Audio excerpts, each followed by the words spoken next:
Good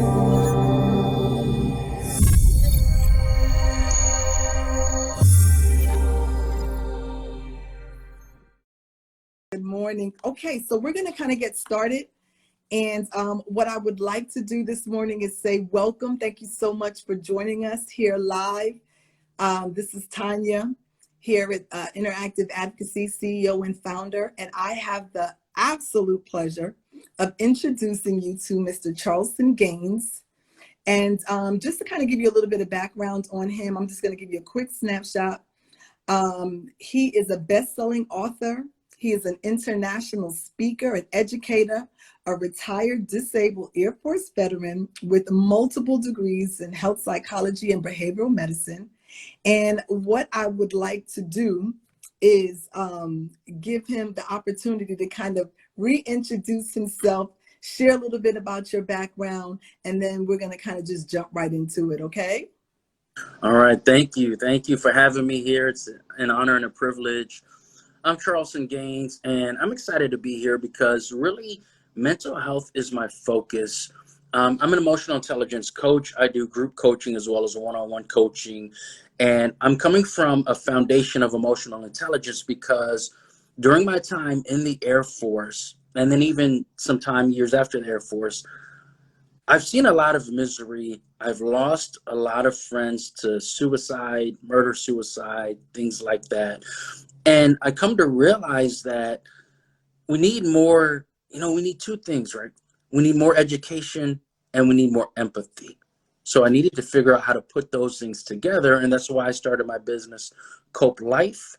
And because I want everyone to live a Cope Life. And a Cope Life is one in which you continuously bring kindness, optimism, positivity, and empathy. Awesome. Awesome. Thank you so very much for sharing that. And one of the things that I noticed when you go out and you do your guest speaking and your facilitation and your training, you talk about, you do a lot more than just provide information and inspiration. You also provide the how-to, which is one of the reasons why I really wanted you to come on board today. As you know, we're talking about You Matter. And with the You Matter, the biggest thing is, how do you find inner peace after trauma? So what is the how-to as it relates to that? So today we're going to be discussing suicide prevention, and we're going to be talking about self-discovery. So what I would like to do is start off with suicide prevention. And as many of you know, suicide prevention is a highly emotional topic, but very necessary. One of those things that we absolutely have to talk about, especially as we're trying to navigate the COVID pandemic, all of these new variants, so much civil unrest, being locked down. There's so many different emotions that people are dealing with right now. And unfortunately, people are dealing with loss, whether it's family or friends as a result of COVID, and then feeling lost. So one of the things that I wanted to actually ask you is, first and foremost, is it actually safe to talk about suicide? When should we start talking about it? It's definitely safe to talk about suicide. One suicide myth that we hear often is that if you bring it up, you're going to put the idea in somebody's head. And that's just not true, because suicide, as you stated, is very emotional. It's an emotional topic. Your emotions are involved in those decisions. So the word or the information or data is not going to send someone in that direction. If they were miserable before you brought it up, they're miserable even if you don't bring it up. So it's definitely safe to talk about. And the fact is, if you don't bring it up, you may be missing an opportunity to save somebody's life. Got it. Thank you so much for sharing that. One of the other questions that I had for you is, how do we identify? How do we identify a way to support people that are at risk? How do we identify those individuals that are at risk, and how do we provide support for them? Well, man, I could speak the rest of the morning and afternoon just on this topic, but I'll tell you, I'm gonna give you that answer in two parts. And the first part is my challenge for everyone who ever sees this. You need to be comfortable asking the question, are you suicidal? You need to be comfortable. It's hard because first of all, if they say no, you may be afraid, what are they going to think about you? So in that moment, if that's your fear, you're more concerned. This is a hard truth, right? But sometimes I got to bring the hard truth. The hard truth is that you're more concerned about how you're going to look to them than if they're suicidal. But if their life is the most important thing, then you have to have the courage to ask, are you suicidal? And I say courage because you cannot have courage without fear, right? It's not courageous to brush your teeth. It's not courageous to put your shoes on in the morning because there's no fear. But asking, are you suicidal, can be scary. But you have to get over that, because literally getting over that fear can save a life. So that's the first thing. I challenge you, if you're not comfortable, then get comfortable asking the question, are you suicidal? And I can tell you from some things I went through in my life, when I was asked the question, so my response was no, I was not suicidal. But when I was asked the question, it was a very powerful moment for me. It elevated my self-awareness in the moment, and also helped me to recognize, just how deep my friendship goes with this person. So that's very important, being able to ask the question. And then, so that's in the moment, but I want to roll it back a little bit, right? So what about you look at what's going on in their lives and you think they may be at risk, but you're not sure. You're like, okay, maybe they're getting there, but maybe not right now. What can I do? I'm going to tell you the answer is they need to know that their relationships are real and that they contribute to your life. So the two fundamental pillars, if you will, of why people die by suicide is they feel extreme loneliness and extreme worthlessness. And so I don't have to come in and save you like a superhero. How do I get you to realize that I care about you? How do I get you to realize that you contribute in my life? Because here's the thing, if you feel worthless, if you feel like a burden, and I'm always asking you, how can I help you? Are you okay? What's wrong? I actually make you feel worse. I need to include you in what I'm doing. Hey, I'm going to go do this. You want to come? Hey, I need your help. Let's go do this together. Because it's not me saving you. It's an equal friendship. It's a relationship where you provide value to my life. See, when you look at just the thoughts behind it, can you feel completely worthless if you know that you are worth a lot to me? So I'm going to combat your feelings of worthlessness by letting you know how valuable you are to me. Right. And you have to be real and authentic. Don't try to fake stuff because you're worried about how you're going to look. Say it. I care about you. I love you, man. I love you, my brother. And I'll tell you this, right? Just as a side note, when my male friends would first tell me they love me, it was very uncomfortable for me because of different aspects of topics we're not going to get into, right? But like hypermasculinity, whatever. Right. But being able to accept that for my friends opened me up to have better relationships with people, to receive love.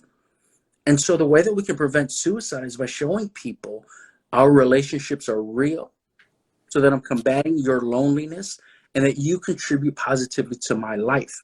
So I'm combating your feelings of worthlessness. When you feel like people care about you and you matter and you contribute to their lives, then you do not feel extreme loneliness and worthlessness. Absolutely. And I always think about that. I always think about that connectedness that we should have with people. And I know in the beginning of the COVID pandemic, when we were talking so much about social distancing, and I absolutely hated that word because, especially as an advocate where, people are isolated, and that's unfortunately where you see so much more incidents of suicide or any type of trauma or violence take place. I always used to say to folks that we shouldn't social distance. Maybe we should physically distance, but not social distance, because we have to have that level of connectedness. So, how do we go about promoting that to a person that maybe feels lonely, so that they don't push us away? Sometimes we can push, and it may push too much. So how do we know how to, or how do we go about finding that balance with the connectedness so that people won't want to push us away when we're trying to help? Well, a big part of it is managing your expectations and then demonstrating you're available. So when I say manage your expectations, what I mean is if I'm offering you things, you don't owe me anything. You don't have to respond. And so if you're turning me down, that's not a reflection of my value. And so I can't bring my ego into this. What I have to do, my focus is letting you know that I'm available. And really the way that you do that is by having real authentic relationships with people. And then you know what you kind of know what they will push away, what they will accept, and what they will not. Right. And so then maybe for one person, it's I'm sending you a text message. Hey, good morning. Just thinking about you. Hope you're doing well. And then another person, it's like, someone that lives in the same town as you. Hey, I'm going here. Do you mind if I stop by? Let's just chill for a couple minutes. Something like that. And so it doesn't have to be this grandiose, superhero type thing. It's, I was just going to the store. I wanted to stop by. I haven't seen you in a couple weeks. You sit there, you chill, whatever, have fun, cultivate positive emotions, like give your friend a hug, laugh with them, share some smiles, and then make that a part of your routine. Be the person that brings positivity. And the truth is, the more you do that for other people, the more you're going to, like, the better you're going to feel yourself. So really, you're elevating yourself and your relationships at the same time by doing simple things often. Mm. Simple things often. I appreciate that. So, what are some things that we should be looking for if we hear friends and family exhibit um, behaviors that can seem a little toxic that we're concerned about? What are some of those signs, and what are some of those myths associated with some of those signs? Well, I'll say, first of all, I think about going back to people feeling extreme loneliness or worthlessness. You can look for changes in behavior and in their verbiage, right? And you won't notice the changes unless you have a real relationship. So before we ever get to suicide, have real relationships. Be a real friend. Be authentic. Bring your true self. And that sets a foundation. That's a barrier to suicide, being a real friend. But when I talk about those two specific things, right? Loneliness and being a burden or being worthless. So for example, if there's something we used to do together, right? And it could be online, right? Talking about social distancing, we could always, on Friday nights, we get together and we play this game online together. And then you're like, I don't really feel like you guys, not this weekend. You guys are better off without me. I'd rather, I'm just going to sit here and just chill by myself. Some people like that. So that's not a sign for everybody. But if you know that person, if you know that they love to do this thing and they haven't done it in 3 weeks and you don't know why, well, that's a sign that something has changed. There's been a shift in perspective, maybe perspective of self, but there's been a shift. So you want to dig in more. When I say dig in more, I don't mean interrogate. I mean simple things often. Okay, I don't know why you're acting like this, but um, can we FaceTime? Can we just talk? Something like that, those simple things. So look for those changes in behavior. For some people, it's giving away a lot of their stuff. For some people, it's isolating themselves. And for some people, it's a change in behavior like, I don't really I just think about where someone thinks that they're a burden, right? So when it's like, you guys are better off without me. Why don't you guys go without me? I'm no fun. I always ruin things. You guys seem to have more fun without me. What are you saying? If you're saying we're better off without you, I need to behave in a way to let you know that I would rather have you with me than without. Absolutely. So that's kind of what I think about there. I look at the behavior and the language. Are you saying things that show that you're lonelier than you used to be? Are you more isolated than you usually are? And do you say things that show that you believe that we're better off without? Absolutely. Thank you for sharing that. So, one of the things that I always wonder when we're thinking about suicide and when I'm talking to other people about suicide is when do we intervene with professional help. There's a time when you as an individual, whether you're a family member or loved one, can talk to a person. But then there's a time when you've done all that you can do, especially if it's like family members. Like I tell family members all the time, it's great that you talk to folks, but you can't always be the clinician and the spouse, the clinician and the family member. You have to get those individuals to the right people. So when it would be the correct time to actually say, hey, we need some intervention and I need to get you to talk to someone else.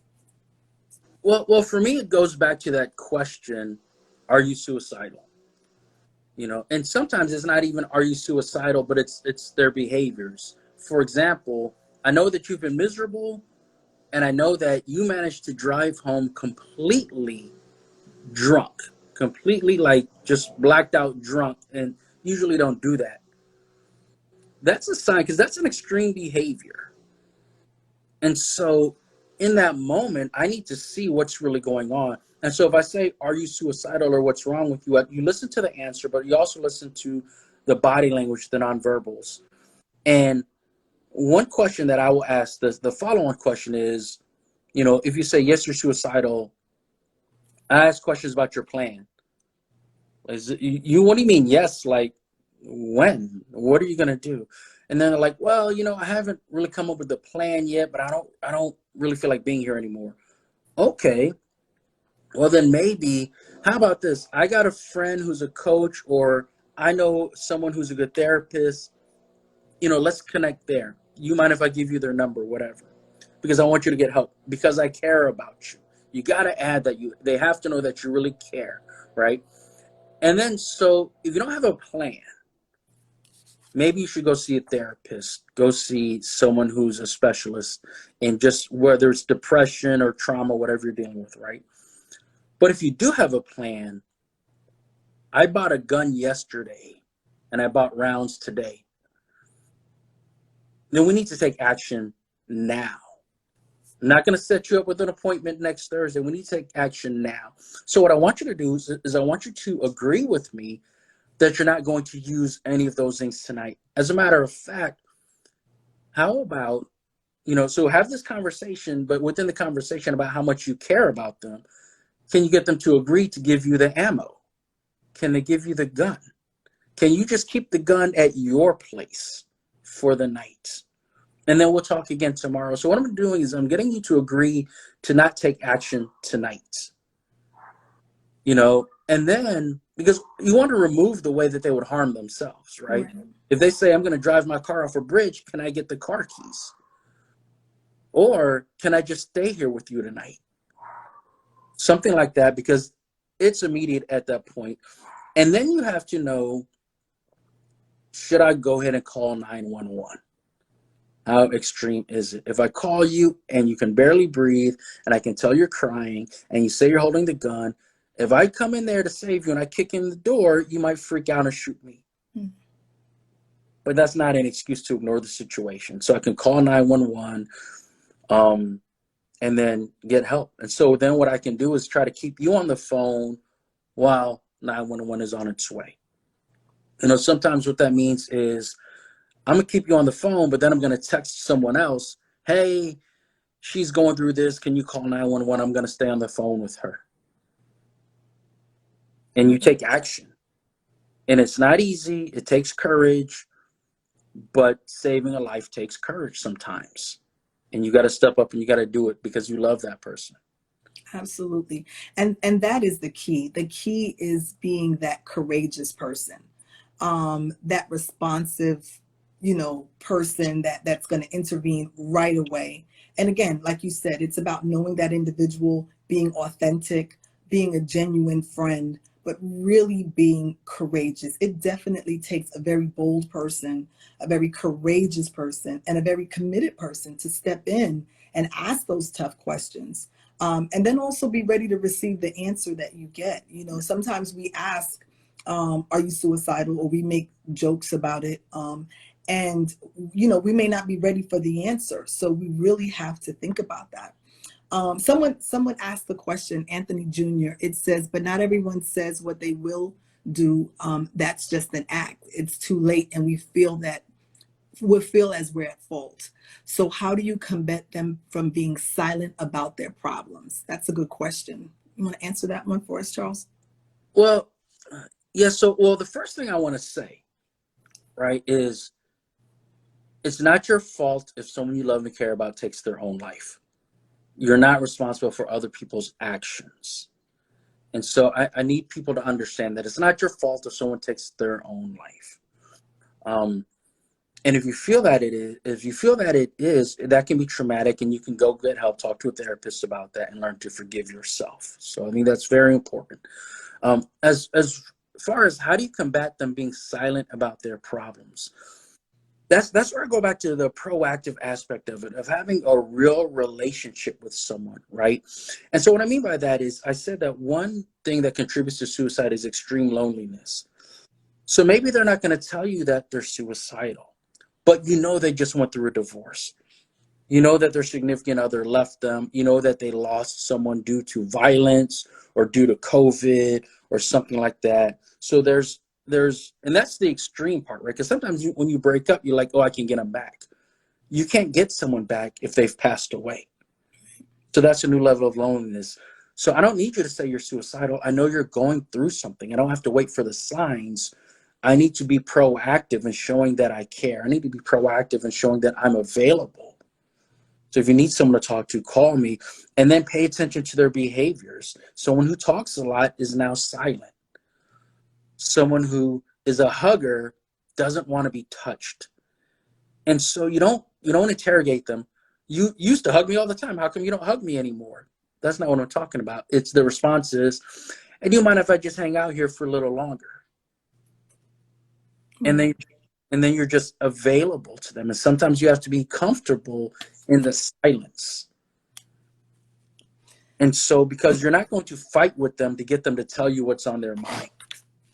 Right. What you're going to do is ensure that they know that you're available, that you care about them, and that your relationship with them matters because they matter to you. So if I can get you to feel like you are contributing, that you matter, and that you have real relationships, you're less likely to die by suicide. And so one way to do that also is to cultivate positive emotions. And people don't understand the power in this. I'm telling you, laughter, hugs, and smiles. Yeah. If you are in front of me and I don't know what happened in your life, but you look like you're about to cry, I'm going to put my arm around you, hopefully before the first tear falls down your cheek, because I want you to feel that warmth, even though I don't know what words to say. Right. And so we can't lose sight of the impact of laughing and hugging and smiling. It's the little things, but they have to be authentic. They have to be continuous, because your relationship is continuous. Absolutely. Absolutely. And, when it comes to hope, when it comes to help and healing, I think the biggest thing to remind people as they're on their journey to resiliency is that they're not alone. Suicide does not have to be the answer. It is not the answer. But the biggest thing is that they're not alone, and that healing is possible, right? So, I think that if there's one takeaway that you could provide when it comes to your thought on suicide as a whole and suicide prevention as a whole, what would be the one thing that you would like to remind individuals if they're experiencing thoughts of suicide? Man, well, I need, you deserve to be happy. It's simple as that. You deserve to be happy. Everyone who loves you, everyone who's ever cared about you wants you to be happy, but they don't know how to make you happy. But they want you to figure it out. You deserve to be happy. You matter. You are loved. And if you don't believe me, go ask somebody. If I trust you, if I really trust you, and I ask you, do I deserve to be happy? I should believe your answer. You deserve to be happy. I'm not saying you deserve to be living and breathing, You deserve to live your best life. You deserve to thrive. You deserve to be happy. And so begin to take those necessary steps. And for some people, that means forgiving yourself. For some people, that means accepting yourself. Oh, your weight's not changing? Okay, well, you still deserve to be happy. Oh, you didn't get that job or that promotion? You still deserve to be happy, because those things don't define you. You deserve to be happy. Absolutely. Thank you for sharing that. And I think that that really is a great segue into self-discovery. I thought that that was such a great um, piece on prevention, and I love the fact that you talk about those two things together: sexual suicide prevention and self-discovery. So, self-discovery. So first, tell us what the definition of self-discovery is. What is your definition of self-discovery for those individuals that don't know? When I think of self-discovery, really it's getting to know yourself. And a lot of people don't really know themselves. And what I mean by that is, for me, it's very specific steps. First thing is define your values. What's important to you? Is loyalty important to you? Is integrity important to you? Is animal safety important to you? Is eating healthy important to you? What are your values? And then another thing is knowing, it's self-awareness. What do you feel? Why do you feel that way? How do you experience and express those emotions? And then, what do you want to feel? And why do you want to feel that way? And when you get there, how are you going to experience and express those emotions? And when I say express, I'm talking about that's external. So expressing your emotions is how you express it to other people. If I'm angry, am I punching holes in a wall? If I'm happy, am I hugging everybody? How you experience it is internal. Do I ruminate on bad things? Do I spend all day talking about how horrible I am?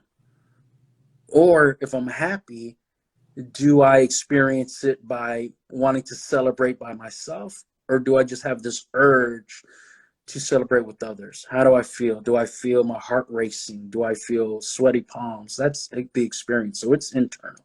So self-discovery for me is about your values and your emotions. Now, I was doing some research also, and I was looking into some of the key components when it comes to self-discovery. And I was hoping that maybe you can kind of tap in a little bit, because I thought that these were really great. And this was self-education, removing comfort, and being alone. And I wanted to talk a little bit about self-education and removing comfort in terms of some of the key components. So can we talk about that a little bit more, kind of elaborate on some of the key components of self-discovery when it relates to self-education first? Well, for me, self-education, it goes back to, the two things that I said, right? So one of them is values, and of course, what do you feel? Why do you feel the way? How you experience and express those emotions? But self-discovery is taking it deeper. You can't answer those questions in 15 seconds and call it self-discovery. You got to dig a little deeper. For example, when I talk about your values, why are these your values? Why is this important to you? Why is loyalty so important to you? Is it because when you were growing up, you were surrounded by adultery? Does that mean that you have something to heal from?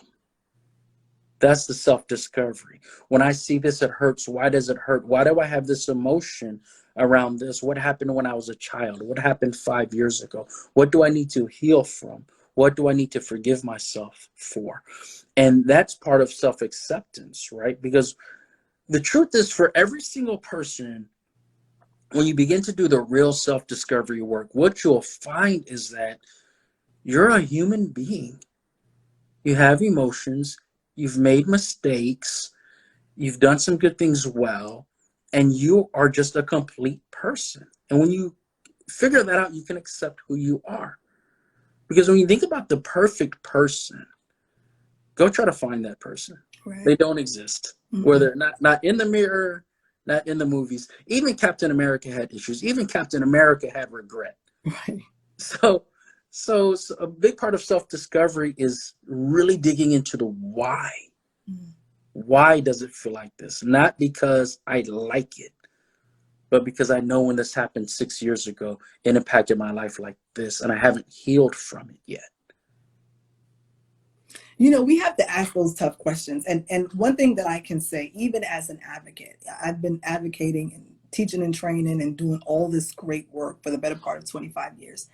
But when it comes to self-education, I find that I am still learning every day who I am. And I'm being more vocal about it too. And I think that we owe it to ourselves as we're working towards self-discovery, to be okay with the fact that who we were yesterday and what we're learning about ourselves today may be different tomorrow. And I remember just recently having a conversation with my mom on some simple things, you know, and I was just like, you know, the space that I'm in my life, I have to be very authentic, organic. I have to be, you know, who I am. I can't be anyone else but me. And there are some things that I've learned about myself that I'm okay with. And if you're not okay with it, it's okay. But I'm learning these things, and I need these things, or I need to know these things about myself so I'll feel whole, right? So I think that we need to be reminded that it's okay to continue to learn, especially if we are people that are dealing with trauma, recognizing what some of those triggers are, and knowing how to move forward in them. So I appreciate that. And then removing comfort. When I saw that, I thought this was really profound, that we have to remove comfort. And one of the things that I saw is that when you remove comfort, um, it also talked about removing certain things from your life in order to heal and to focus on you healing. So could you talk a little bit about removing comfort from your life as you're on your path of self-discovery, and why could that be important, or why is that important? Well, you know, I love that you talk about healing and comfort, you know, in the same conversation, the same question, because the truth is, for most of us, the reason we stay in a comfort zone is because of certainty. We know what's there. That doesn't mean we like it. For most people, their comfort zone sucks. It hurts, but they've gotten used to the pain. They're comfortable with the pain. And so the healing is outside of the comfort zone, but they want to stay where they're at because it takes no effort to stay in the pain that you've gotten used to. And a big part of that is recognizing that you don't have to hurt anymore. You can heal. You deserve to heal, because healing is part of the process to happiness. And when I say happiness, I don't mean a sustained emotion. I'm talking about your state of mind. And so removing certain things to get out of your comfort zone, really the main thing is removing the lies that you tell yourself. I'm okay. I'm doing fine.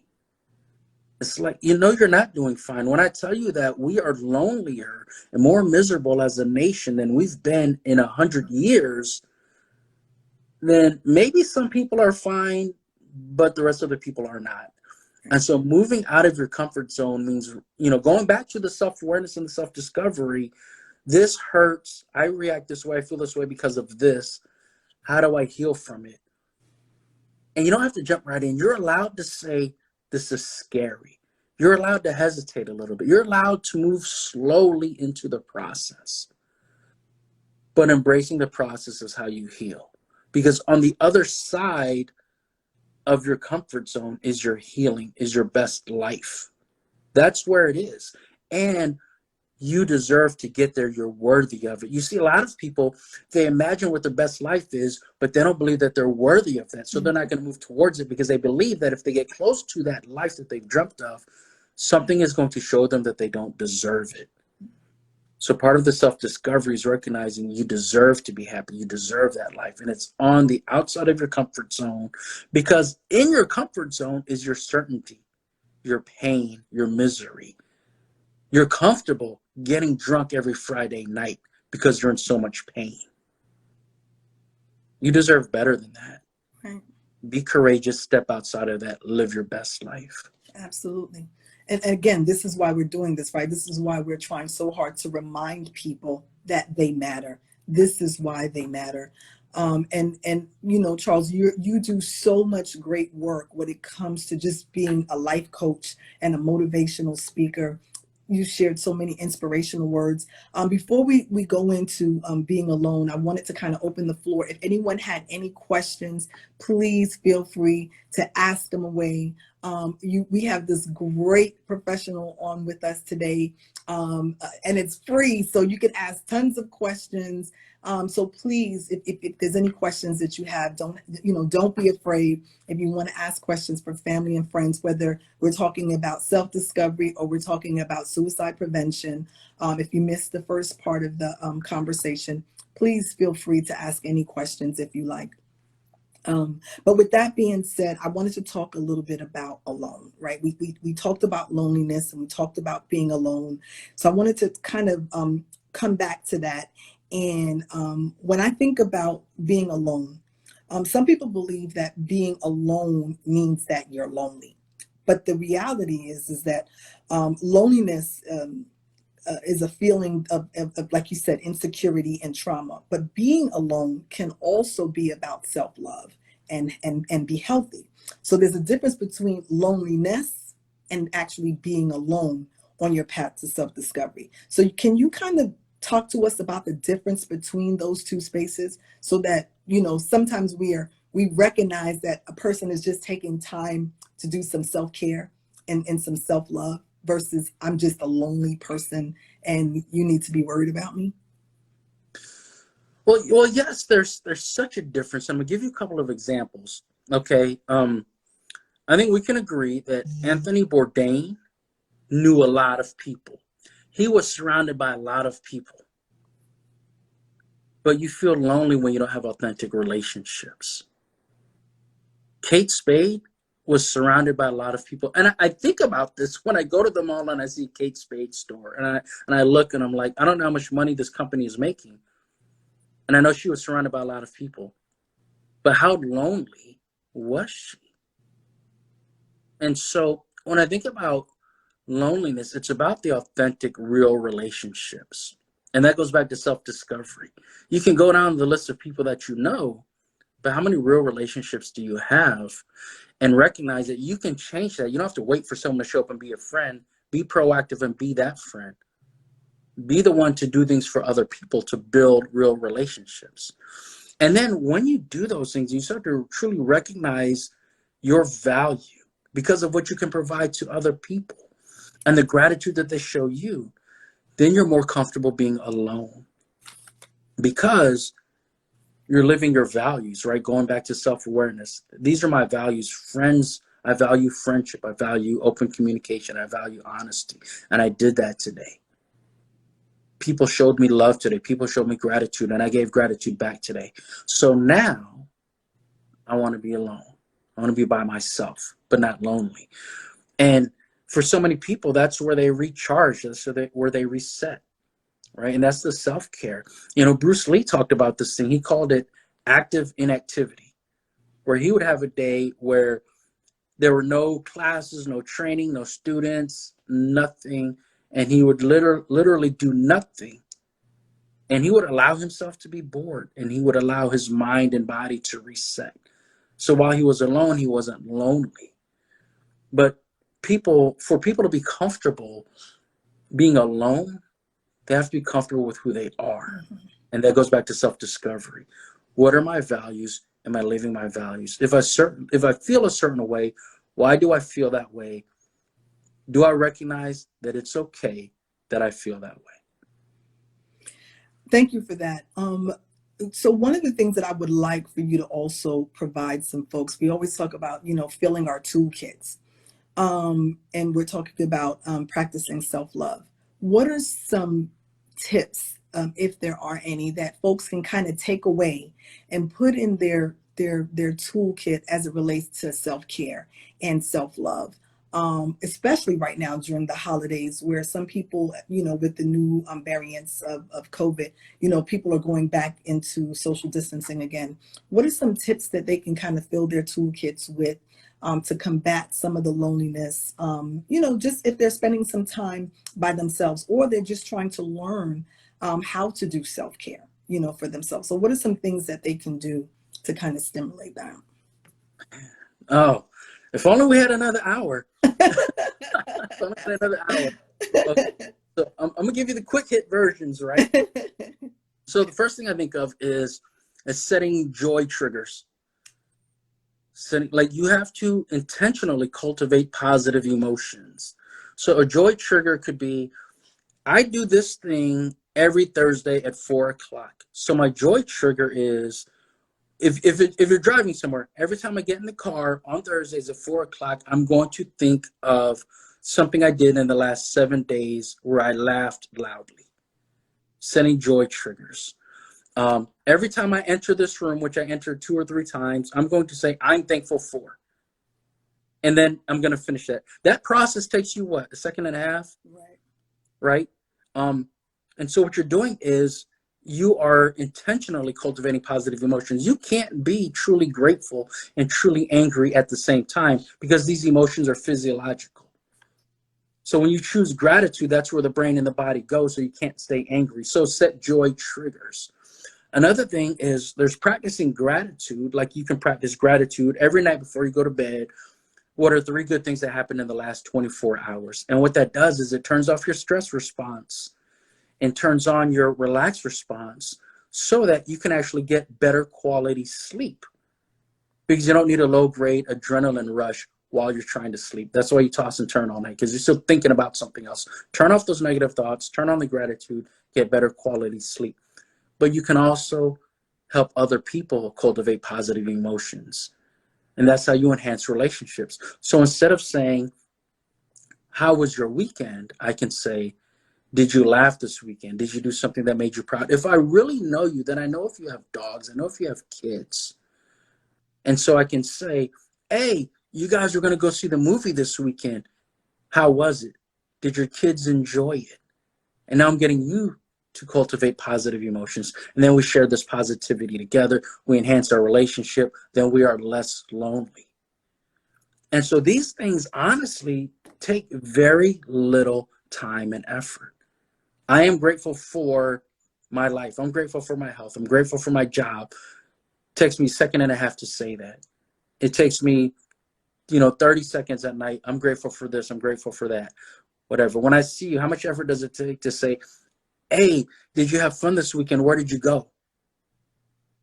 It takes very little effort, but the impact is immeasurable. What you don't realize is that the impact may be that someone you cares about is still alive 20 years from now. Mm-hmm. That's the impact of gratitude. That's the impact of joy. Absolutely. And that joy goes so far, both ways. I was thinking about this weekend. The Spider-Man movie came out this weekend, and I'm not going to give any tea. I'm not going to talk about it, other than, the movie was amazing and it was great. And my son and a whole bunch of his friends, mind you, he's a senior in college, maybe about 10 of his friends, they got together and they all wore the Spider-Man costumes from all of the universes. And I'm thinking to myself, my son is like 6'2", 6'3", and with all of his friends, but the sheer joy, they were just so ecstatic. And I said to my son, they're not going to let you in the movie theater with this, but I mean, he was just so happy. His friends were so happy. And, there were so many young kids that were there, so many young children that was there at the movies that just wanted to take pictures with them, the smiles that it brought to their faces, because it was like, oh my gosh, our heroes are here. And those little things that make you smile, I think, I mean, I'm still smiling about how much fun it was to watch him and his friends and how much joy they brought to so many other things. That little piece of gratitude, just being grateful for him, just always being that person that's always so full of smiles. So you're absolutely right. I mean, those little things, they go so far. Just telling someone you care about them, you love them, you appreciate them. Just a little bit of gratitude of all the things that you're thankful for and grateful for. So I think that is amazing. And we need to remind ourselves of that. We need to remind other people about that as well. I appreciate that. So before I go into the next question, and we're getting ready to wrap up here. Oh my goodness, I can't believe that it's already been 40 minutes. This has been amazing. JW Blue, thank you so much. She said, whatever makes one happy. Absolutely, absolutely. Do I have any questions, any comments from Mr. Gaines before he leaves? And Charles, I want to make sure that if folks try to get in contact with you, one, you can definitely check out the link in our bio. It does have his full bio, all of his contact information. But Charles, I would like you to also type your contact information in the comments section in case anyone is trying to get in contact with you. But if folks are trying to get in contact with you, can you just tell us what your website is, your email address? How can they get in contact with you? Yes. I think Charles is. I think he's typing. And it's a struggle. Look, we all have weaknesses. Well, I already told you behind the scenes. I try to make it look like it's easy, but absolutely not. This is a whole live production going on over here. So I appreciate it, and I definitely understand. But yes, so tell us how we can get in contact with you. So there's my email address, info@charlestongaines.com. And you can email me directly. Of course, here on Instagram, you can just follow me, send me a DM. And I say to follow me, send me a DM so I can follow you back, because sometimes when people send DMs that we're not connected, I don't even see those. And I would hate to not see, you question or whatever. I'm also on LinkedIn, so you can just search my name on LinkedIn, find me there. So yeah, my email address, Instagram, LinkedIn. I'm on Facebook. Really, just Google my name. Let me serve you. Let me serve you. I'm going to say real quick that I do have a 6-week group coaching program starting the first week of January, where we're going to address a lot of these things. We're going to address childhood adversity. We're going to address depression, loneliness, self-doubt. Because the truth is, man, you deserve to be happy. You matter. You absolutely matter. Before we go and before I ask you our last question, will you tell us the name of your book again? Charles is a best-selling author as well. So will you tell us the name of your book and tell us where we can find it? Well, so I collaborated on this book with Forbes Riley. I don't know if you guys are familiar with her. She's absolutely amazing. With her and Steve Samlis, who's also amazing. So the book is called One Habit of the World's Greatest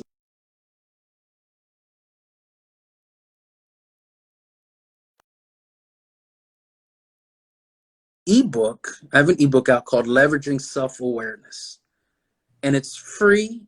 And the link is in my bio. Go to my bio, click the link for the free ebook, Leveraging Self-Awareness, and download that today. Self-awareness is a foundation for all of this stuff.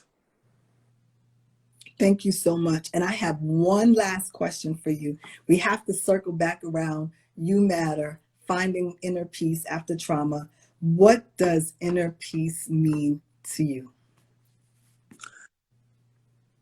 Inner peace is really a combination of multiple things. It starts with self-acceptance.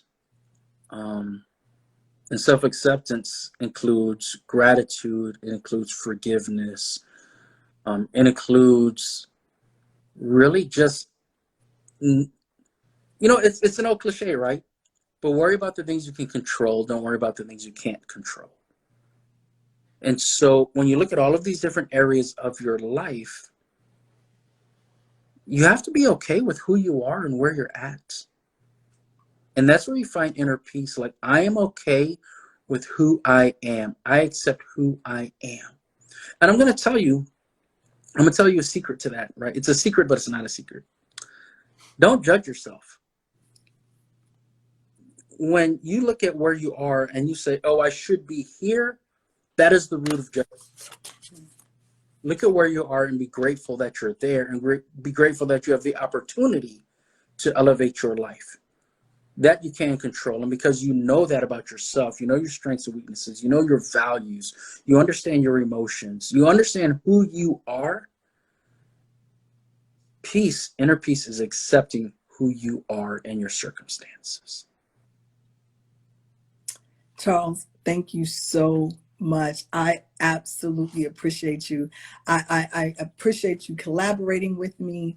I look forward to all of the amazing work that we're going to be doing together. I just want to say thank you so much for lending your voice to this platform, for joining us today on this IG Live session. I just want to say I appreciate you. I've got to make sure when I do my next call, I have the applause. Can we see some love and some hearts going up for Mr. Gaines? I really appreciate him being here and kind of sharing with all of us today. It's not too late. We've got about 5 more minutes or so. If you have any questions, please don't hesitate. You can definitely ask us some questions. But just again, thank you so much for joining us this morning. We're going to be doing more of these. We just wanted to take an opportunity to kind of close out the year talking about inner peace, because you matter. We're going to be doing this from Monday to Wednesday, an AM session and a PM session. So if you have time, I would love for you all to join us back this afternoon at 2 o'clock Eastern Standard Time, 11 a.m. Pacific Time. And we are going to be talking with my battle buddy, the what does he calls himself, the DJ Sapper. We're going to be talking about sexual harassment prevention and just saying no. And then tomorrow we're going to be back again talking about sexual assault and human trafficking. And then we're going to close it up to Wednesday talking about inner beauty. So we've got a great couple of days planned out for you all. I hope that you will be able to join us. Again, thank you so very much. If you have any questions about any of our speakers, if you have any questions about Mr. Gaines, oh, look, we have one question from Anthony Jr. It says, my question is on a path of self-improvement. What are some tips to help become a better version of yourself? Wow, that is a great question. Charles, can you answer that question in the next 3-4 minutes? I certainly can. First of all, when someone says, I want to become a better version of myself, what you have to do is recognize that you have to talk about who you are, not your results, right? Because you can fail at something, but because you tried, you became better. So don't judge yourself on your results. Look at your heart, look at your intentions. And so when I say that, what I mean is when you identify your values, then align your values with your thoughts, your actions, your behavior. So every day, did I behave and act and think in a way that aligns with my values, integrity, loyalty, safety and security of my children? If you're doing that every day, if you're living your values every day, then you need to tell yourself that you're doing a damn good job. And that's your foundation for self-improvement, is accepting who you are. And then move forward in doing what you love. When you define your values, then your values can be the foundation of your goals in your life, your relationships, your career, whatever it is. But it starts with your values. It starts with living your values daily. And you have to have the self-awareness to recognize that. And you have to recognize that you don't judge yourself based on your results. What you do is you look at your intention, you look at your heart, you look at your perspective. And then what happens is when you don't live by your values on a particular day or particular event, you don't judge yourself as a person, you hold yourself accountable. You don't say, I messed it up because I'm stupid. You say, I messed it up because I wasn't prepared, but I'll be more prepared tomorrow. So you hold yourself accountable. You don't judge yourself. Live your values, accept yourself. And now you've set the foundation to live the life you desire and deserve. Oh my goodness. Thank you again so much. We have people still joining us. And so what I would say for those of you who are just joining us, thank you so much. This has been an amazing hour with Mr. Charleston Gaines. Please, if you want to learn more about him, please be sure to check out the link in our bio. There's a whole bunch of information there on him. And he shared his email address. We will be back this afternoon talking about sexual harassment prevention and just saying no. Again, this week's series is You Matter, Finding Inner Peace After Trauma. We'll be here Monday, Tuesday, and Wednesday, 11 a.m. Eastern Standard Time and 2 o'clock in the afternoon Eastern Standard Time as well. So again, thank you so very much. I appreciate all of you for joining. I appreciate your questions. And until next time, continue to be unstoppable. All right. Have a great one, everyone. Thank you, Charles. Talk to you all soon. Bye-bye. Thank you. See you this afternoon.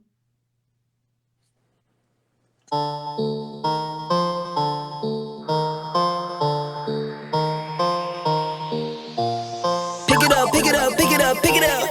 You see the drip, yeah, I'm fitted up. Hop in my car and I get it up. Secure the bag, yeah, I get the bus. Pick it up, pick it up, pick it up.